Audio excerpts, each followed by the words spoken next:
Hey everyone, Robert the Bruce here again with another tutorial for Battlefield 3.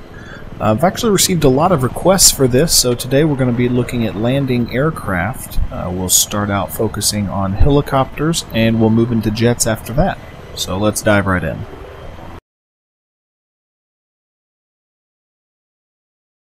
Now there are two basic ways to land your helicopter. We're going to start off looking at the slow and the safe landing. This is if you are not being pursued. There's no danger, you can take your time. Basically just a couple of things to focus on. Keep the nose up and decelerate slowly.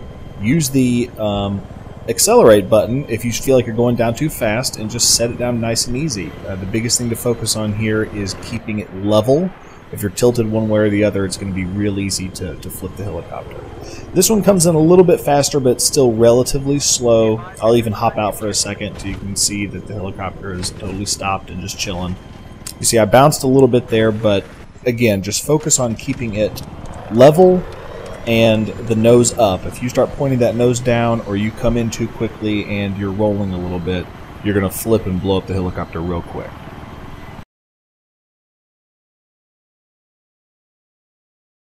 Now the same basic rules apply to the combat landings, it's just the stakes are much higher. You'll see here I come in real fast and the helicopter takes a little bit of a hop as it goes forward. You do want to remember to come in and not set down too rough. Again, you come down with too much speed towards the ground and it'll blow up quickly. But the most important thing to remember for a combat landing is not to have the helicopter angled or turned in any sort of direction, because it is going to slide forward and probably bounce. If it's going in a straight line with the nose ahead of you, you'll be fine. If it's turned in any sort of way, it's going to flip and you're going to die. Or at least hop out and the helicopter's going to be blown up and you'll be stranded. Now right there's one of my favorite moves, is to hop out and heal it even if you're outside of the safe zone. You've got 10 seconds, you might as well use them. We do one more here. I stay in the helicopter and you can see that it is safe. You can pull it off without much of a problem, but you've got to keep that nose pointed forward. Now, I do not recommend this, but if it helps you starting out get a feel for the landing, switch to an outside view so you can get a better look at the whole helicopter and what's going on there.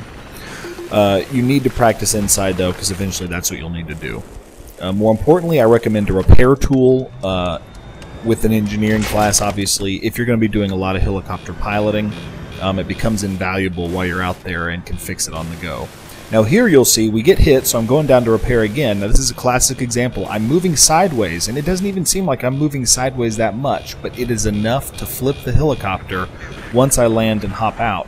That's all it takes. So you've got to keep the nose pointed in the direction your helicopter is moving and set it down without a lot of turning or lateral movement, or you'll wind up in this situation here. Now there was some confusion with me and this random guy, and I eventually bailed and said I was out of there.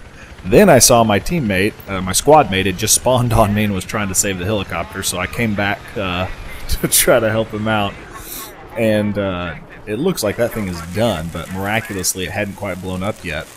And using a little creative teamwork here, we managed to get this thing back off the ground and going. So if you've got somebody helping you, or even by yourself, you can save a helicopter that is flipped. Not every time, and don't waste your whole round doing it, but it is possible.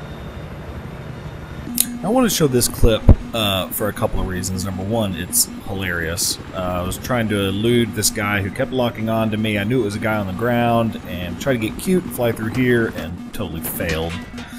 And I was like, well, I'm done. And then I decided, you know what, let's see if we can still save this thing. So first thing to actually learn from this is that it is possible to save your helicopter, the little birds, if they're in the water. And this happens on the no-shark canals quite a bit. So if you land it in the water like I just did twice, the second time it rolled in on its own, but regardless, you can just hop in it and fly back out of there, no problem. I get repaired up and I was all excited and ready to go, and then I was stuck on this stupid container. If anybody in the world had been trying to kill me right now, they would have had the easiest kill in the world. I mean, this is just free handout for them, but nobody did. I managed to finally get the helicopter free. One more round of repairing, and it was back up in the air again. I was pretty surprised and excited that I got it going again, and Actually went on a pretty cool little helicopter run after that. But all that to say, if you do land your helicopter in the water, all hope is not lost. If there's enough health in it left to get it out of there, do it. Now, that being said, be careful. The health will go down once it's in the water. So if it's already about blown up, you need to be aware that it could blow up at any moment at that point.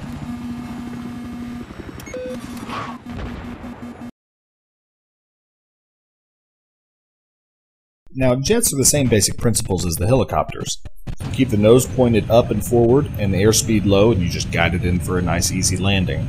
I will say I think it's very important with the jets to focus on the airspeed, because if you're going too fast you can crash, overshoot the runway, or land but not give yourself enough room to take off again.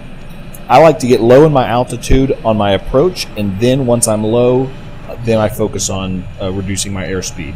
You'll actually hear your landing gear come down, and just coast it in after that. Don't point the nose too far down. Once you get close, you might even want to pull back a little bit, but it stops pretty quick once you set it down on a smooth surface, and that's it. If you need repairs, hop out, repair, knife your plane, do whatever you want. Hop back in. If you've got enough room, you can take off again, and you're good to go.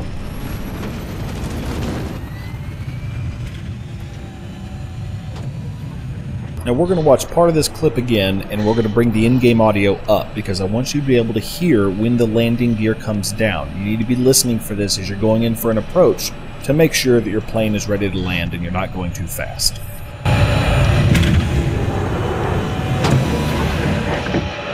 It's subtle, but if you know what you're listening for, you'll be able to hear that in-game, and it'll be a little extra reassurance that your plane is ready to land. This last clip is really just more of a personal preference slash suggestion, but you're already an engineer if you're using the repair tool to keep your aircraft up and running smoothly. So I think it's personally fun to run with an RPG as well, and if you do have to bail out, and you'll get shot down plenty of times when you're starting out and even when you're a pro at it, pop your parachute and fire at stuff on your way down. It's really fun, and sometimes you actually can help out your team and take out a tank, or even just hit some infantry running along the ground. And it's a really cool feeling to know that, like, well, I kind of was defeated getting shot down, but I still managed to do some cool stuff on the way down to the ground. That wraps it up for today, guys. Thank you so much for watching. If you have any questions, leave them in the comment box. I'll try to get to those. And as always, don't forget, only rookies camp the enemy spawn.